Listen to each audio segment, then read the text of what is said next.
Bonsoir à tous et bienvenue dans le Flash Info. À l'instar des 163 autres pays membres, la Côte d'Ivoire a célébré hier le 125e anniversaire de l'Union interparlementaire UIP, la première organisation internationale à caractère politique au service de la coopération entre les parlements du monde. Organisation née en 1889, occasion de faire le bilan des activités de la section ivoirienne de l'UIP, notamment pour la législature en cours. Le Parlement ivoirien a également profité de l'événement pour réaffirmer son engagement pour la paix et la démocratie, des objectifs fondamentaux poursuivis par l'UIP. Et cette séance de travail entre le directeur général de la police nationale et des responsables d'organisation du secteur des transports, Bredoumbia, leur a expliqué le contenu des décrets portant d'une part interdiction de fumer dans les lieux publics et les transports en commun, et d'autre part portant interdiction de la traite et les pires formes de travail des enfants. Ces responsables d'organisation de transport ont été invités à faire un large écho des 10 décrets dans leur milieu d'intervention.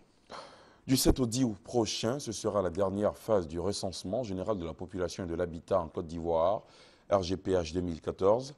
Il s'agit de vérifier la véracité des informations enregistrées lors de ce recensement. Les agents recenseurs en charge de la question reçoivent en ce moment même une formation. Le ministre burkinabé des Affaires étrangères et de la coopération régionale est en visite d'amitié et de travail ici à Abidjan. Il a échangé hier avec son homologue ivoirien Charles Kofi Dibi, ministre des Affaires étrangères, dans la ligne de mire les préparatifs de la 4e conférence du traité d'amitié et de coopération entre la Côte d'Ivoire et le Burkina Faso, rencontre qui se tiendra à Ouagadougou à la fin de ce mois de juillet. À l'étranger, la France, qui a fourni beaucoup d'efforts, s'est érigée depuis l'opération Serval en acteur clé dans la lutte contre le terrorisme au sud du Sahara.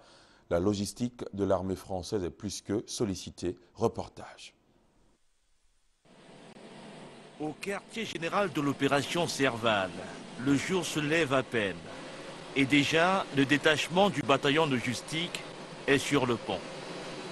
Ce matin-là, 3,5 tonnes de vivres et de pièces de rechange de véhicules sont chargées sur le Transal C-160.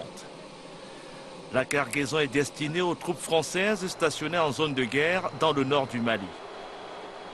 Au bout de 2h45 de vol, l'avion de transport tactique atterrit à Gao. Le rôle de cette plateforme est essentiellement de pouvoir assurer l'ensemble de la manœuvre logistique pour l'ensemble des implantations militaires françaises au niveau du nord Mali. Alors toute la zone où installer le bataillon logistique est là. Voilà, c'est là où on va accéder là.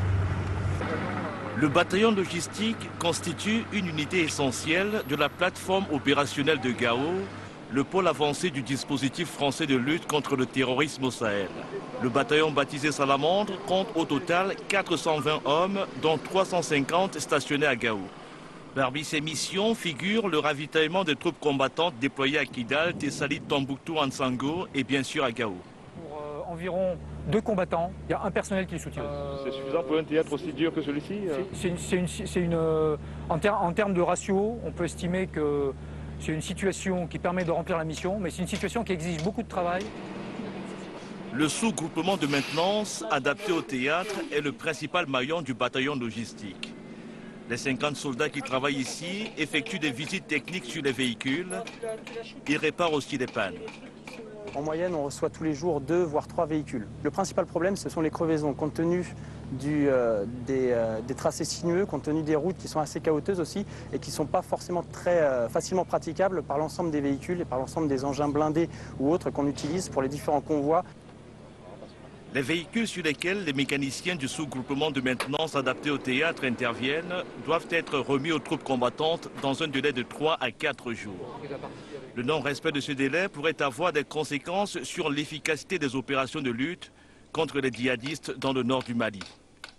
Et on termine avec ce mot du mondial 2014. Les Brésiliens pourront-ils réaliser l'exploit ce soir?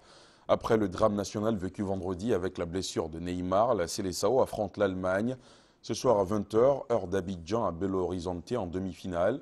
Une Nationalmannschaft atteignant ce palier pour la 4e fois consécutive, sans leur meilleur joueur ainsi que leur capitaine Thiago Silva suspendu La tâche sera rude, mais loin d'être impossible pour les joueurs de Scolari. Et justement, en raison de la diffusion de cette demi-finale du mondial, la grande édition vous sera proposée un peu plus tard. Fin de ce Flash Info. Merci de l'avoir suivi.